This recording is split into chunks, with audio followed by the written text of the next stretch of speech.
Hello everybody, welcome back to a brand new video. Now I want to cover the community levels again and the servers.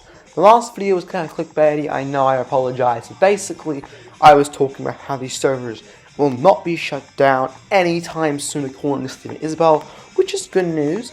But I did want to kind of go over why I think LittleBigPlanet needs to keep its servers up for as long as possible. And I'm going to highlight a few reasons why. Number one, to give you something to do. It's pretty simple. I mean, when you beat the story mode, let's say you're not a completionist. I'm not a completionist, but I will try to get as many stickers as I can, as many collectibles as I can. Eventually, I just give up though. Now, if you kind of get bored with that, you can go to the community levels, you can play those, and you can really enjoy yourself, because there's a lot of levels out there.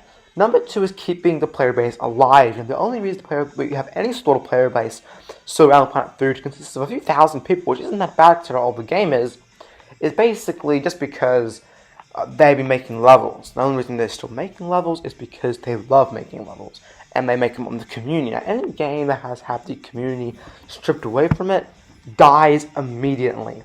LittleBigPlanet PSP, dead. Karting, dead. Very few people play those games anymore, because there's no more community. People are still playing PS Vita, LittleBigPlanet 3, 2, I think 1 as well, and stuff like that, because they still have their community levels.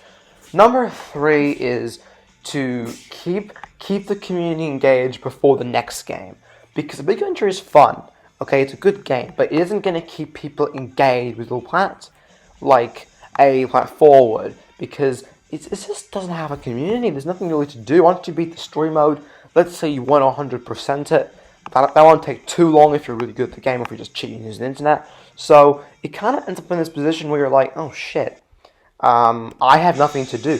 It's a problem. Then you're going to kind of leave LBP forever, or maybe never come back. So if they do make another game, obviously we don't know if they will make another game, but if they do ever make LittleBigPlanet 4, or a Big Adventure 2, or some other spin-off game, it will keep people occupied until then.